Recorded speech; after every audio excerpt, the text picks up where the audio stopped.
Today, I will be presenting a critical analysis of Malaysia's trade performance in 2024 using official data from MedTrade and MITI. Now, before we dive into a number, let's ask a simple question. What is trade and how does it matter? Trade is the exchange of goods and services between countries. But more than that, it's the reason we have access to things like smartphones, car, petrol, machinery, and also even daily essentials like cooking oil and medicine. When Malaysia export, we earn income from the world. When we import, we bring in resources that support our factories, business, and also household. So, when we say Malaysia total trade in 2024 hit a record height of RM 2.879 trillion, that's not just a number, it reflects how deeply connected we are to the global economy and how much we rely on it. In these presentations, I will be break down the performance into 6 parts. Malaysia's trade hit a record height of RM 2.879 trillion, an increase of 9.2% compared to 2023. As you can see here,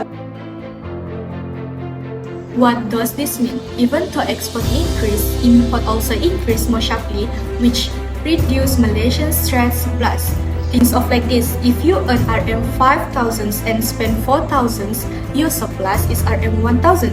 But if the next year you earn RM 5,700 but spend RM 5,500, your surplus drops to RM 200. That's what's happening here. Increasing surplus means Malaysia is buying more from other countries than before. Our dependence on foreign goods is increased, especially raw material, machinery, and parts. While our export growth is positive, it's not growing fast enough to cover rising import. Now we move to explore Malaysia's trade performance in 2024. We'll focus on the trade value with key countries, identify where export or import went up or down, and explain what likely caused those shifts, using both December 2024 data and the full year overview from January to December. First is Asians. This reflects strong year-end demand, regional manufacturing cycles, and integrated supply chain. This is against Malaysia increased source raw material and semi-final goods from regional partners. Next is China.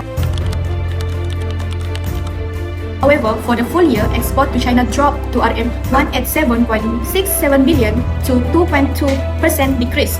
This decline could be due to the several factors.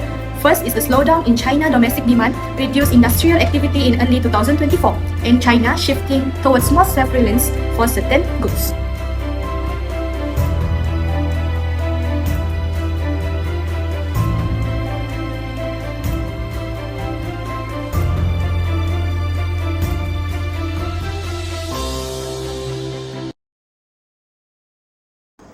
Now we have a look at the trend performance and trends. Let's talk about what the government actually did to support Malaysia's trade in 2024. Because growth doesn't happen automatically. It happens with strategy. First is National Trade Blueprint, or we call it as NTBP. This was a major initiative led by MITI and MTrade to make Malaysian ecosystem more competitive. The element focus is 1. Improve trade logistics, 2. Reducing bureaucracy, and 3. Helping more small business go global. In simple terms, it's about making it faster and cheaper for Malaysia's product to reach international market. Second is New Industrial Master Plan 2030, which is NIMP 2030. This is a big one. The NIMP is not just about the trend, but about transforming Malaysia's world industry ecosystem. It aims to move us from just assembly products to design, innovating, and leading high-value industry. It focuses on sectors like electric and electronic, E&E, advanced material, and green technology.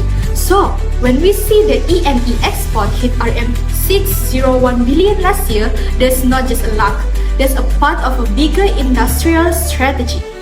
Third is midterm review of the 12 Malaysia's plan. This was where the government adjusted our national economic priorities post-COVID. The focus was on resilience, inclusive growth, and making sure our trade and industrial plans work together. Now let's talk about Free Trade Agreement, or we know as FTA. Malaysia is part of 16 FTA including CPTPP and RCEP, allow us to export without paying high tax at the border in the other country. And in 2024, we saw clear results from using FTA effectively. By tapping into 16 FTA, including CPTPP, RCEP, and bilateral deals, Malaysia unlocked new market and strengthened our presence in, as I think, one. Let's look at the several countries where FTA had a measurable impact on our export growth.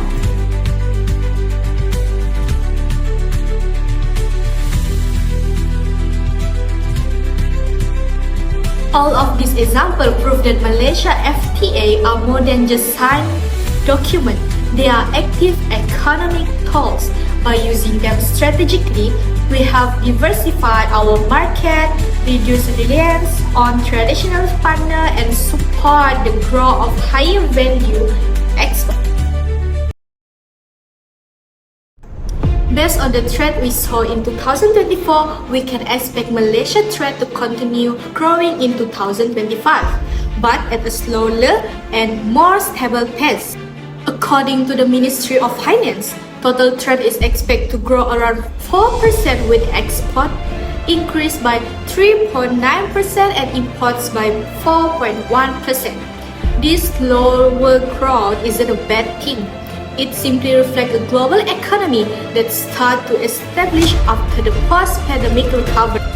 One thing to note is that Malaysia still relies heavily on electrical and electronic (E&E). This makes us strong in technology, but also vulnerable if global demand for cheap goes down. However, we are also seeing positive diversifications. Countries like India, Canada, Mexico, Egypt, and also Indonesia are becoming a new and growing trade partner. That helps reduce our dependence on just a few major economies like China or the US.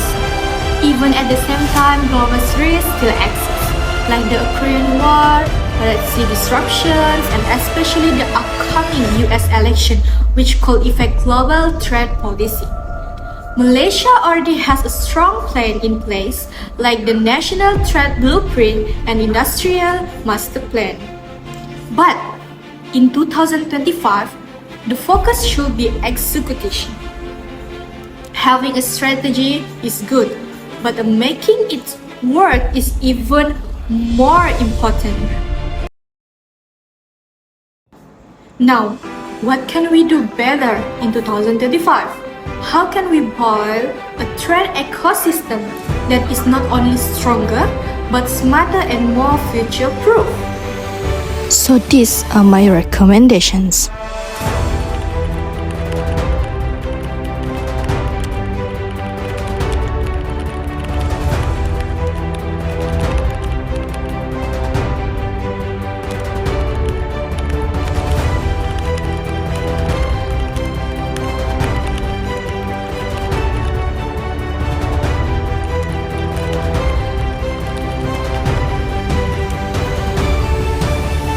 To sum it up, Malaysia trend in 2025 will depend not just on external demand, but on our internal decisions.